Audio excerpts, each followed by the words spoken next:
Bonjour mon frère, bonjour ma soeur. Alors que la paix du Très-Haut par l'intermédiaire de notre Seigneur Jésus-Christ soit avec vous. Alors aujourd'hui dans cette vidéo, je vous apporte trois enseignements ou encore trois leçons très importantes, très puissantes et très profondes que nous tirons du livre de Matthieu chapitre 4 verset 1er, du verset 1er jusqu'au verset 4e. En fait, il s'agit d'enseignements relatifs justement à la tentation à laquelle Jésus-Christ avait été victime dans le désert par Satan à la suite, juste après qu'il ait obtenu son baptême auprès de Jean-Baptiste. Je suis convaincu que c'est un passage que vous avez déjà lu et peut-être relu plusieurs fois dans votre vie spirituelle ou encore dans votre expérience de la lecture biblique. Mais aujourd'hui, moi, après une certaine révélation, je vous apporte trois enseignements ou encore trois leçons très importantes et je pense que c'est même indispensable pour tout chrétien actif et très engagé dans cette vie chrétienne. Alors, ces trois leçons, elles sont contenues juste dans ces courts passages, c'est-à-dire de Matthieu chapitre 4, du verset 1er jusqu'au verset 4e, que je vous convie de suivre juste après ceci.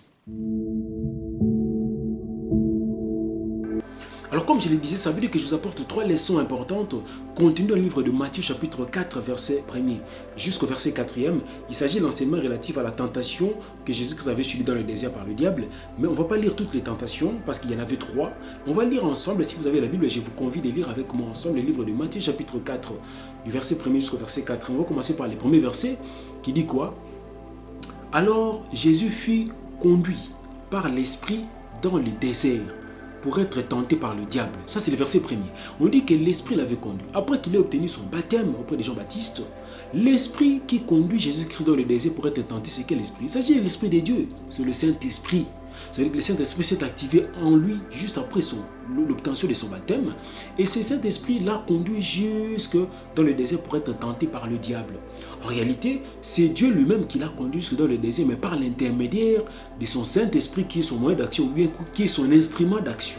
La première leçon est contenue justement dans ces premiers versets de Matthieu chapitre 4, verset 1.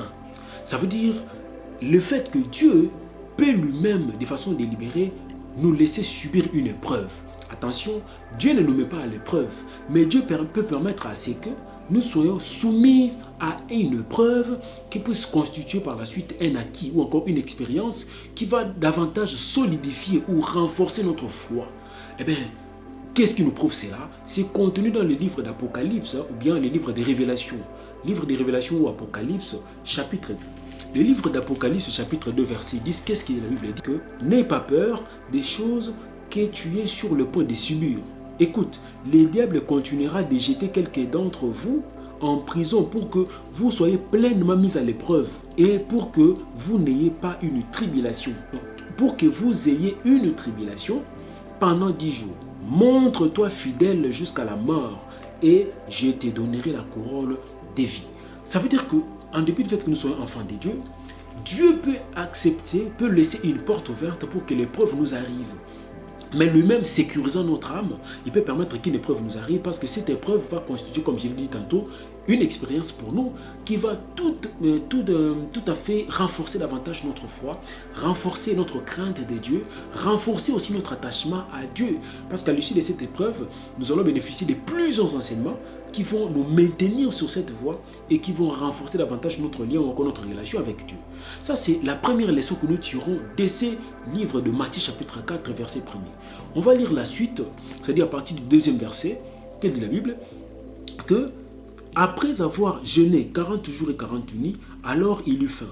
De plus, les tentateurs vinrent lui dire, si tu es un fils de Dieu, dis à ces pierres qu'elles deviennent de pain. Mais en réponse, il lui dit, c'est-à-dire Jésus-Christ dit au diable, il est écrit, l'homme doit vivre non pas de pain seul, mais de toute parole qui sort par la bouche de Dieu, qui sort par la bouche de Jéhovah. Dans la deuxième tentation, dans cette première tentation, excusez-moi, dans la réponse de Jésus-Christ, Jésus-Christ lui dit, d'abord, il était tout à fait évident parce qu'après avoir passé 40 jours et 40 nuits dans le désert en train de jeûner dans la présence de Dieu, il était tout à fait normal pour un corps physique d'avoir faim, d'être totalement déshydraté, mais aussi affamé. C'est pourquoi, à ce moment-là, lorsque Jésus-Christ clôture le jeûne dans la présence de Dieu, le premier réflexe serait pour tout être humain de pouvoir se réhydrater, mais aussi manger quelque chose. C'est pourquoi dans la première tentation, il demande à Jésus-Christ de pouvoir transformer les pierres en en paire pour manger.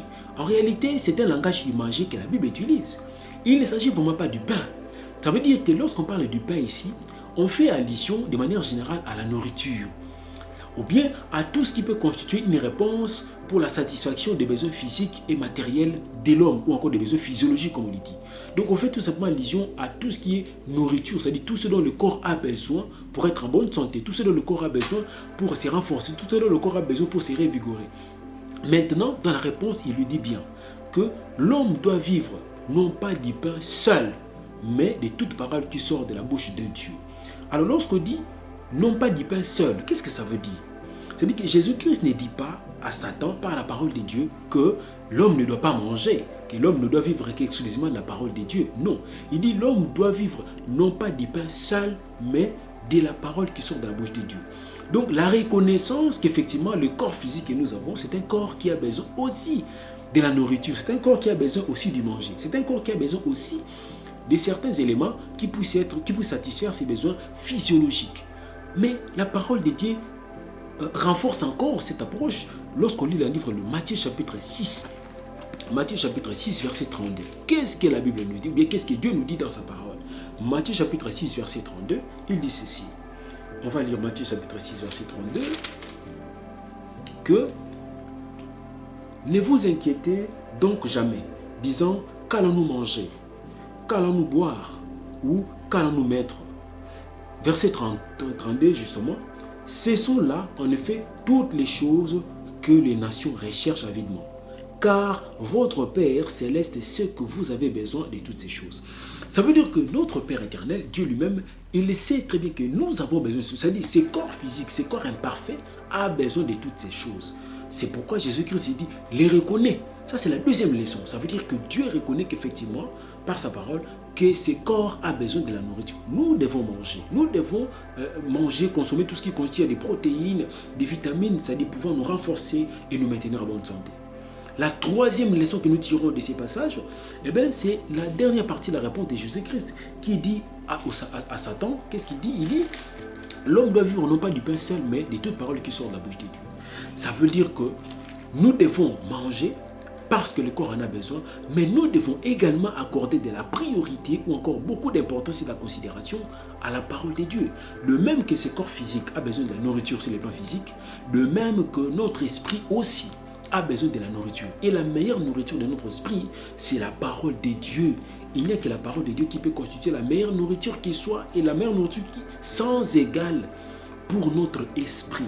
Pourquoi? Parce que lorsque ce corps physique périra, lorsqu'il retournera dans la poussière, il nous restera l'esprit. Et pourtant cet esprit-là, nous devons nous assurer qu'à partir d'aujourd'hui, qu'il soit bien nourri pour qu'au moment où le corps partira, que cet esprit-là soit en bonne santé et soit éligible d'être bénéficiaire de la vie éternelle et hériter du royaume des cieux. C'est cette nourriture-là dont nous avons besoin, surtout en priorité. Nous devons manger parce que nous sommes dans ce monde et que notre corps en a besoin, mais nous devons accorder de la priorité et beaucoup de considération à la parole de Dieu. Mais la Bible le dit, lorsque vous lisez le livre de Josué, chapitre 1, verset 8, qu'est-ce que Josué reçoit comme recommandation de la part de Dieu? Josué, chapitre 1, verset 8, qui dit la Bible, ces livres de la loi ne doivent pas s'éloigner de ta bouche. Il faudra que tu y lises à voix basse, jour et nuit, afin d'avoir soin de faire selon tout ce qui est écrit. Car alors tu feras réussir ta voie et alors tu agiras sagement. Vous voyez la recommandation que Josué reçoit de la part de Dieu. Ça veut dire que nous devons rester attachés à la parole de Dieu. Pourquoi? Parce qu'au regard de tous les problèmes qui caractérisent notre vie aujourd'hui, dans cette société en déclinaison, dans cette société qui est dans la perdition et dans la déroute, il n'est que la parole de Dieu qui peut constituer la source à toutes les réponses, qui peut constituer la source des réponses à tous nos problèmes ou à toutes nos préoccupations ou à tous nos désidérata. Donc, 3 leçons pour un si court passage comme ça, je pense que vous l'avez déjà lu. Vous avez aussi relu plusieurs fois ces passages. Mais aujourd'hui, vous découvrez, il y a encore d'autres enseignements que nous pouvons tirer de ces tentations. Mais aujourd'hui, je n'ai brandi que ces 3 leçons, ces 3 enseignements que je considère comme très importants. Le premier enseignement, comme je vous ai dit, d'abord que Dieu peut laisser une porte ouverte pour que nous subissions l'épreuve, afin de pouvoir solidifier encore, de durcir notre foi.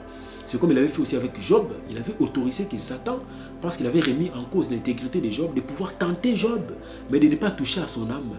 Mais il avait laissé que Satan puisse tenter Job. C'était une mise à l'épreuve. Deuxième leçon, comme je vous ai dit, ça veut dire la reconnaissance par la parole de Dieu, par Dieu lui-même, grâce à sa parole, que nous devons manger. Le corps a besoin d'un certain nombre d'éléments constituant des réponses pour être en bonne santé, constituant des réponses aux besoins physiques et matériels, aux besoins physiologiques.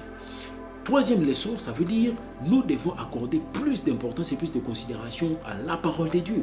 Ça veut dire le corps doit manger, de même que nous devons aussi nourrir notre esprit par la parole de Dieu. Et c'est une nourriture que nous devons, de même que notre corps, nous ne voulons pas les laisser affamés, sans nourriture, de même que nous devons aussi permanemment nourrir notre esprit de la parole de Dieu. Mais quant à aujourd'hui, je me limite qu'à ces 3 leçons que je vous demande de pouvoir méditer et de relire encore la Bible, relire ces passages et de méditer davantage. Si vous trouvez encore d'autres révélations, n'hésitez pas à nous faire parvenir. À la prochaine.